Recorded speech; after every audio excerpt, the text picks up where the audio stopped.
Magandang araw mga kaibigan. Bigyan natin ng reaction opinion itong post ni Elmer B. Hugalbot.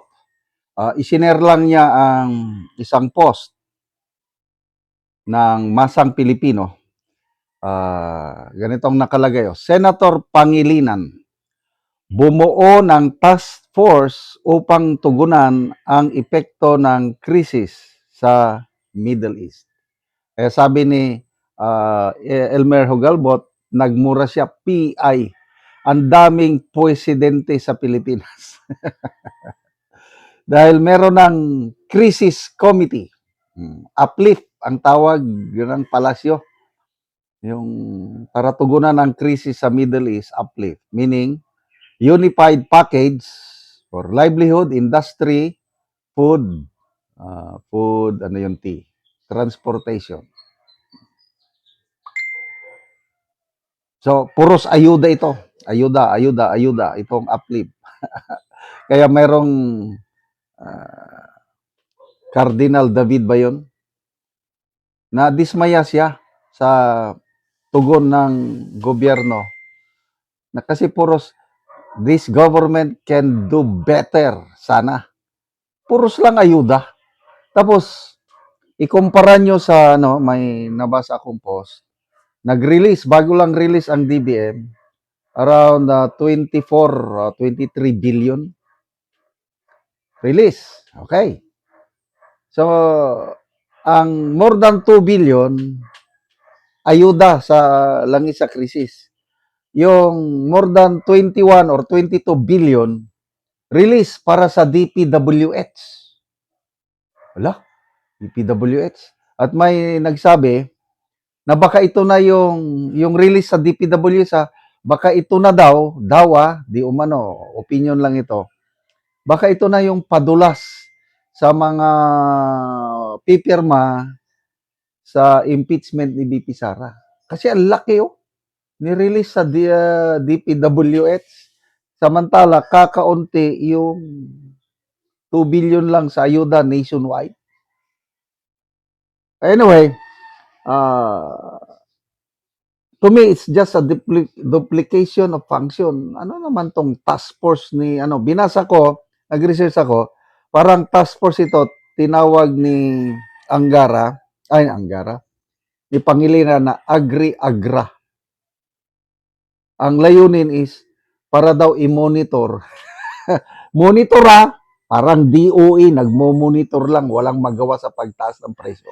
Ito namang task force ni Pangilinan, tinawag niya lahat ang mga ahensya, iba't ibang ahensya, committee nga para i-monitor daw ang presyo ng bigas, ang isda, ang itlog, yung basically pagkain.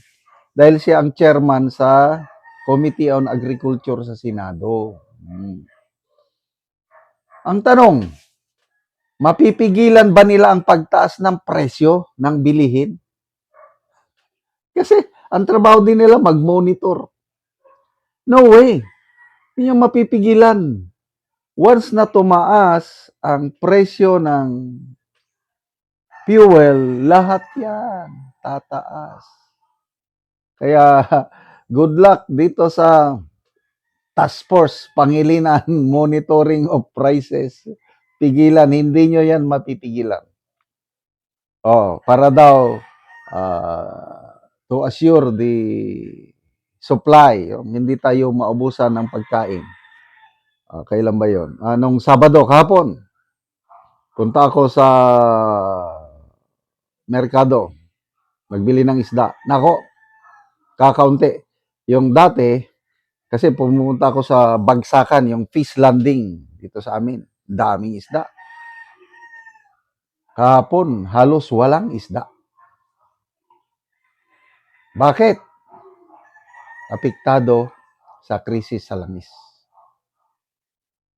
So, tumaas na yung presyo, kakaunti ang mabili. So, ang nandun lang available yung mga isda na galing sa pispan, kagaya ng tilapia at bangus. Agawan ang mga tao.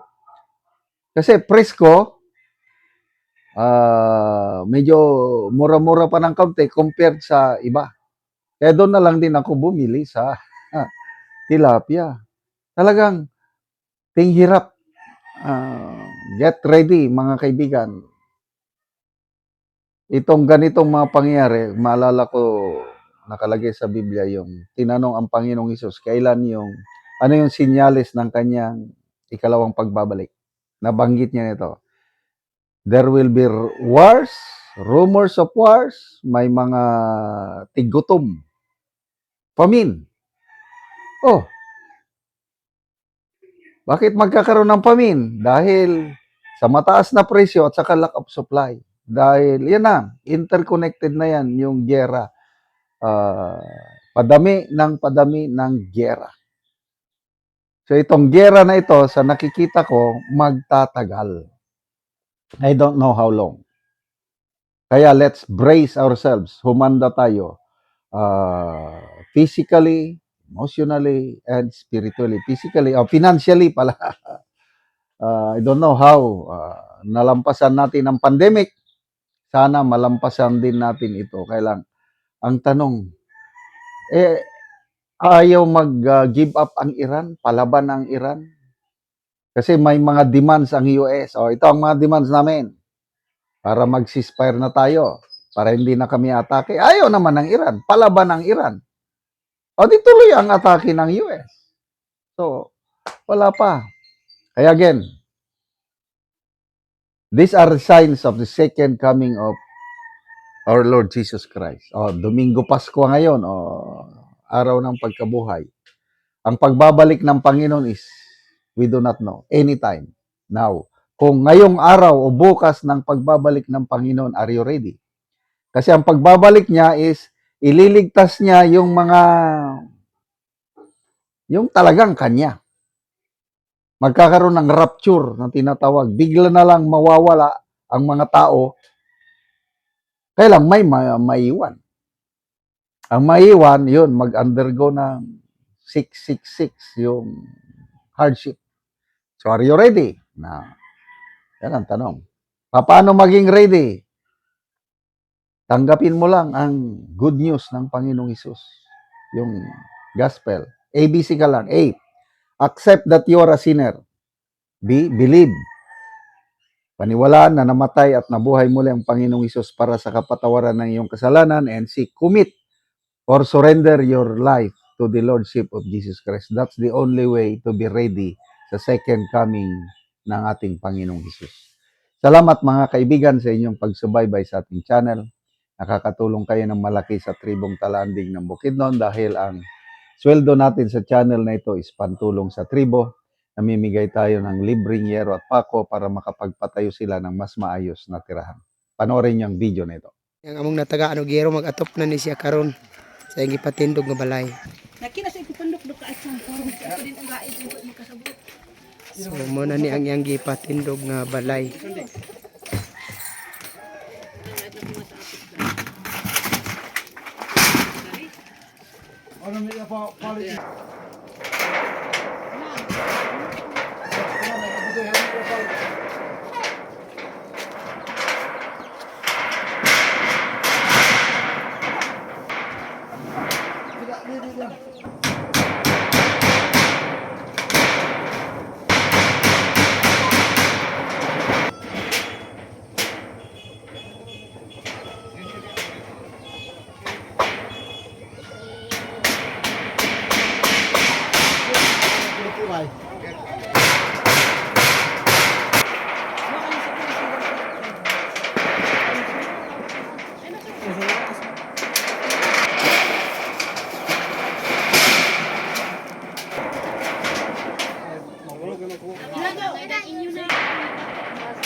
So karon man na gyud sa pag-atop ang among gihatag nga yero.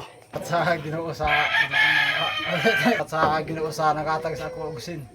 Kung walang yatag, wa pa ko wala yun. Oo, so nalipay ka nga nakabalay nakakaron. So nalipay ko nga nakabalay na ko. Lagi sa atag sa kalisod, kutubro gyud sa kaon. Oo, so salamat kayo ya. Kayo.